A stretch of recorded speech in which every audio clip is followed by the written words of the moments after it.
अस्सलाम वालेकुम students, I am doctor Khadija here from smart academy. HEC lecture number 9 start करते हैं बच्चों। आज हमारा जो टॉपिक है वो है बेसिक ऑफ हार्मोन्स, कि हार्मोन्स अब आपकी बॉडी के अंदर क्या रोल प्ले करते हैं, कौन कौन से हार्मोन्स होते हैं, हार्मोन्स होते क्या हैं और ये कौन से सिस्टम के अंदर हार्मोन्स होते हैं। पहली बात, हमारे बॉडी के अंदर एक सिस्टम होता है which is endocrine system. Endocrine system के अंदर सारे के सारे हार्मोन्स वर्क करते हैं। वहाँ से उसका काम, उस सिस्टम का काम ये होता है हार्मोन्स यानी केमिकल को रिलीज़ करना।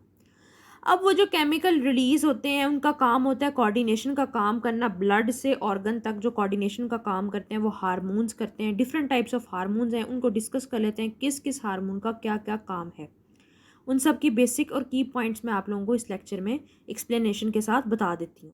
तो जैसे कि आप लोगों को पता है स्टूडेंट्स के एंडोक्राइन सिस्टम हमारे पास क्या होता है, system consisting of endocrine glands, जो कि एंडोक्राइन ग्लैंड जिसके अंदर होते हैं जो कि सिक्रीट करते हैं आपके पास हार्मोन्स को, उसको कहते हैं एंडोक्राइन सिस्टम्स।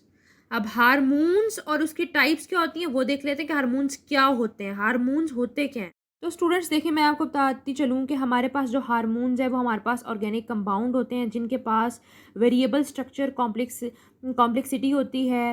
ठीक है, अब ऐसे ये हार्मोन ऐसे होते हैं जो कि ब्लड के अंदर डायरेक्टली इंटर हो जाते हैं और या तो रेगुलेशन का काम करते हैं या मॉड्यूलेशन का काम करते हैं केमिकल रिएक्शंस के। अब 4 टाइप्स के आपके पास जो है ना वो केमिकली हार्मोन्स होते हैं। गौर से सुनिएगा, प्रोटीन्स की फॉर्म में, अमाइनो एसिड्स की फॉर्म में, पॉलीपेप्टाइड्स की फॉर्म में और स्टेरॉइड्स की फॉर्म में। अब प्रोटीन्स की फॉर्म में जो हार्मोन्स होते हैं these are insulin and glucagon which is very important in diabetes mellitus type 1 and type 2। दो होती है, डायबिटीज़ मेलिटस और डायबिटीज़ इंस्पाइटस।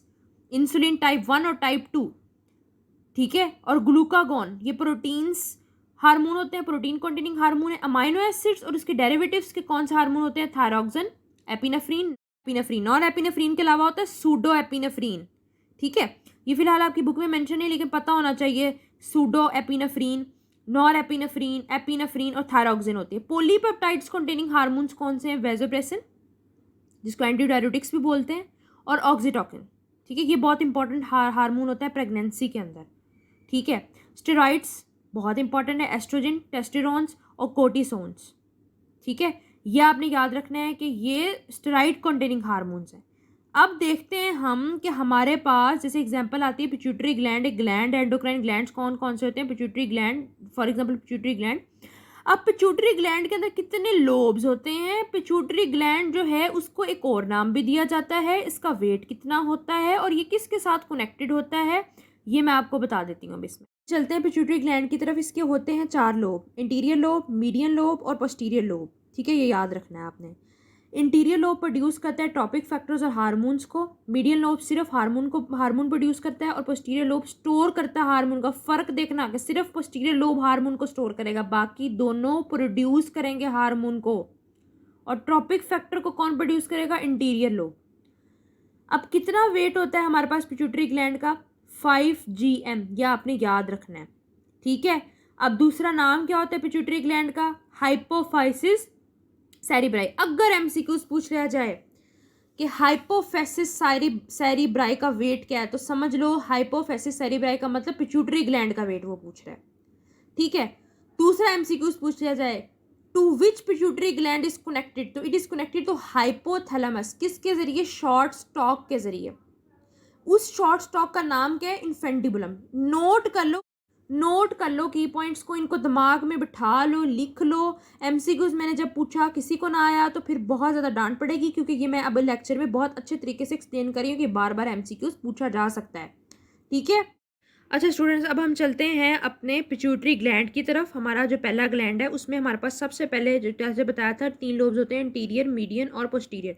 इंटीरियर लोब के अंदर जो हार्मोन है वो है आपके पास STH, TSH, thyroid stimulating hormone ACTH। ठीक है, एसिटिलकोलाइन हार्मोन होता है जो FSH। ठीक है, उसके बाद LH लुटेनाइजिंग हार्मोन जो होता है। ठीक है, उसके बाद हमारे पास प्रोलैक्टिन हार्मोन। FSH, LH और प्रोलैक्टिन हार्मोन प्रेगनेंसी में बहुत इंपॉर्टेंट रोल प्ले करता है, ये आपने याद रखना है इसमें। ठीक है, अच्छा स्टूडेंट, अब आगे चलते हैं। ये देखो, ये हमारे पास कौन सा हार्मोन पड़ा हुआ है, STH हार्मोन। ठीक है, ये इसका फंक्शन क्या होता है? इसका फंक्शन होता है आपकी ग्रोथ के अंदर और आपकी प्रोटीन सिंथेसिस के अंदर इसका फंक्शन होता है। ठीक है, ये पढ़ा हुआ है टीएसएच। इसका फंक्शन क्या होता है? थायराइड ग्लैंड की स्टिमुलेशन में। थायराइड से शो कर रहा है कि थायराइड ग्लैंड की स्टिमुलेशन में ये हेल्प करता है। ठीक है, अच्छा जी, ये हमारे पास क्या पड़ा हुआ है? ACTH hormone. ये किस चीज़ में हेल्प करता है? किस चीज़ का फंक्शन होता है इसका? अच्छा, ये जो एसीटीएच हार्मोन है ये स्टिमुलेट करता है अड्रेनल ग्लैंड को। ये आपने याद रखना है, अड्रेनल कोर्टेक्स को। एएससी मतलब अड्रेनल कोर्टेक्स को। एफएसएच का जो हार्मोन होता है ये हमारे पास फीमेल में होता है, जो कि फॉलिकल की स्टिमुलेशन करता है। अच्छा, उसके बाद एलएच, ये भी फीमेल में होता है, जो कि ओवुलेशन में हेल्प करता है। जो प्रोलैक्टिन होता है वो यानी मिल्क प्रोडक्शन में हमारे पास हेल्प करता है आपके वुमेन के अंदर। अच्छा स्टूडेंट्स, अब देखते हैं कि इन सब हार्मोन्स की वजह से क्या क्या प्रॉब्लम्स हो सकती हैं। तो एमसीक्यूज में पूछ सकता है कि प्रोलैक्टिन हार्मोन की वजह से क्या प्रॉब्लम होती है जो इसकी वजह से इनफर्टिलिटी हो जाती है मेल और फीमेल में। ये फीमेल में ज़्यादा होता है तो फीमेल में इनफर्टिलिटी होगी, इसमें भी फीमेल में इनफर्टिलिटी, इसमें भी फीमेल में इनफर्टिलिटी, क्योंकि ये हार्मोन ज़्यादातर फीमेल में होता है तो फीमेल के अंदर ज़्यादा इनफर्टिलिटी होगी एज़ कम्पेयर टू मेल। ठीक है, अच्छा जी, उसके बाद जो हमारे पास एसीटीएच है ये एडिसन डिजीज़ कर देता है। ठीक है, अब जो टीएसएच है और एसटीएच है ये क्या कर देता है? अब जो आपके पास टीएसएच है वो हमारे पास करता है क्रिटिनिज्म।